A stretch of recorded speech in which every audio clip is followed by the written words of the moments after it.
स्वागत आहे आजची प्रसन्न सकाळचे 6:15 वाजले होते. सकाळी गॅलरीत येऊन सकाळची शांतता अनुभवायला मला खरंच खूप आवडतं. इथं 5 मिनिटं जरी थांबलं ना तरी दिवसभराची एनर्जी मिळते. छोटीशी गॅलरी आहे, पण ह्याच्यातली झाडं बघितली की मनाला अगदी प्रसन्न वाटतं.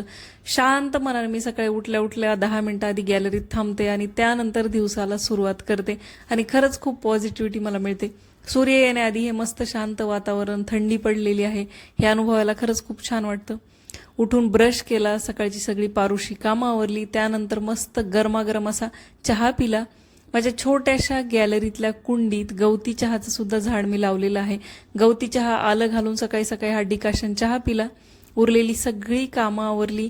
मुलाचा नाश्ता करून दिला, त्याला शाळेत पाठवला आणि काल बाजारातून ताजे आवळे आणले होते, तर या आवळ्याची कॅन्डी करायला घेतली.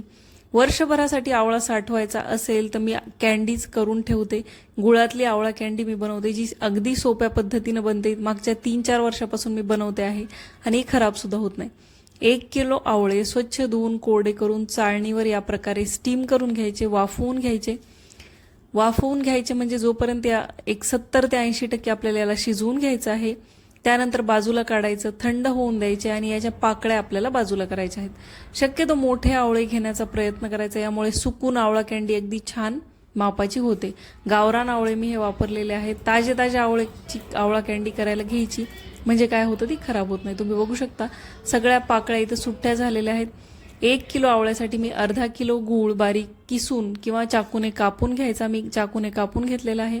त्यानंतर एका मोठ्या टोपल्यामध्ये आवळा कॅन्डी आणि गुळाची, म्हणजे आवळ्याच्या पाकळ्या आणि गुळाच्या या प्रकारे लेअर लावायचे. यामुळे काय होतं, हळूहळू आवळ्याच्या ज्या पाकळ्या आहेत, फोडी आहेत, त्या गुळामध्ये मुरायला सुरुवात होते. असं हे एकावर एक थर देऊन जवळजवळ 2 दिवस हे मिश्रण आपल्याला असंच ठेवायचं आहे. अधूनमधून गुळाचा पाक झाल्यानंतर आपल्याला याला हलवायचं आहे. यामुळे काय होतं, जे आवळ्याच्या आपल्या पाकळ्या आहेत, फोडी आहेत, त्या पूर्णपणे गुळातला गोडवा ॲब्सॉर्ब करून घेतात आणि आवळा कॅन्डी अगदी छान मस्त चवीची तयार होते. खूप गोड आवडत असेल तर तुम्ही अर्धा किलोपेक्षा थोडं जास्त सुद्धा गूळ घालू शकता. त्यानंतर 3 दिवस झाल्यावर या आवळ्याच्या फोडी थोड्याशा चाळणीवर मी बाजूला काढून ठेवल्या 15 मिनिटासाठी आणि त्यातला पूर्ण पाक निथळला की एका ताटामध्ये याला फॅनच्या खाली सुद्धा तुम्ही सुकवू शकता किंवा उन्हामध्ये सुद्धा सुकवू शकता. माझ्या गॅलरीत थोडंसं ऊन येतं, त्यामुळे 2 दिवसात माझ्याकडे ही उन्हामध्ये छान आवळा कॅन्डी वाळून निघाली. उरलेला जो पाक आहे तो पाक तुम्ही सरबत म्हणून सुद्धा वापरू शकता.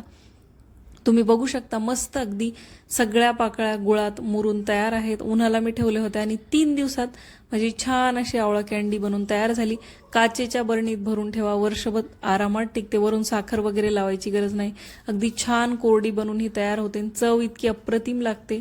बाहेरच्या साखराच्या आवळा कॅन्डीपेक्षा ही गुळातली आवळा कॅन्डी खूप छान लागते. मी नेहमी 5-5 किलोची बनवते. आता सुरुवात आहे, आवळे मला तेवढे छान वाटले नाहीत, त्यामुळे मी 1 किलो आणले होते.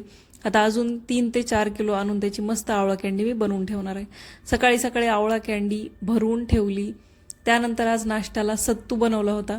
सत्तू म्हणजे काय, तर जे सत्तूचं पीठ मिळतं ते पाण्यामध्ये थोडंसं मीठ, काळ्या मिऱ्याची पावडर टाकून मिक्स करायचं. अगदी छान याचा नाश्ता बनतो. वेळ नसेल नाश्ता करायला, थोडीशी भूक लागली असेल तर हे ट्राय करून तुम्ही नक्की बघा. त्यानंतर देवपूजा केली आणि सकाळच्या जेवणात आज मस्त पालकाचं वरण आणि कोबी व बटाट्याची मसाला भाजी करायला घेतली होती. हे पालकाचं वरण आमच्याकडे दर दुसऱ्या दिवशी बनतं. वरण शिजवताना त्यामध्ये थोडीशी पालक चिरून घालते आणि त्याला लसणाची फोडणी द्यायची. खूप छान हे वरण बनवून तयार होतं. काला चुरून खायचं असेल किंवा भातासोबत अप्रतिम लागतं. त्यानंतर गोबीची भाजी, गोबी उकळून घेतला आणि एक बटाटा त्यामध्ये घातला. काळं तिखट आपल्या ठेवणीतलं लाल तिखट, हळद घालून मस्त असा परतून घेतला. मस्त काळा तिखट व लाल तिखटातलं मसाला गोबीची भाजी आणि बटाट्याची भाजी बनवून तयार होते. आमच्याकडे ही सगळ्यांना खूप आवडते. गरमागरम वरण, पालकाचं वरण, भात, गोबीची भाजी, चपाती खाल्ली.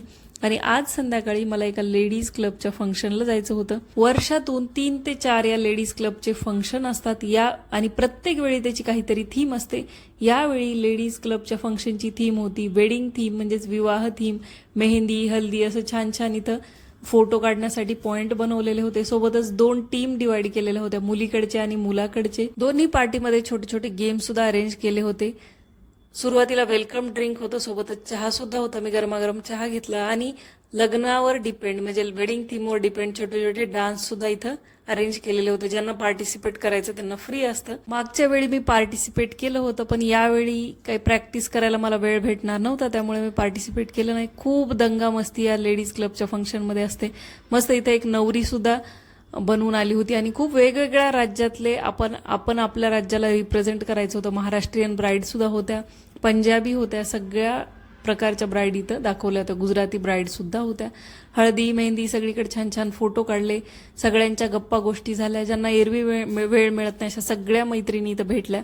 सगळा मस्त प्रोग्राम झाल्यावर खाण्यावर ताव मारला. सुरुवातीला होता गरमागरम सूप. सगळ्या जेवणाची चव अगदी अप्रतिम होती. सूप पिला, सोबतच रगडा चाट एन्जॉय केलं, पाणीपुरी सुद्धा होती ती एन्जॉय केली आणि जेवणाला मात्र भरी मोठी लाईन होती. मस्त लाईनमध्ये जात जात जेवण घेतलं. काठियावाडी थाळी होती. वांग्याचं भरीत, बाजरीची भाकरी, काठियावाडी कढी, खिचडी, हलवा असं मस्त जेवण एन्जॉय केलं. चला भेटते नेक्स्ट ब्लॉगमध्ये. तोपर्यंत बाय.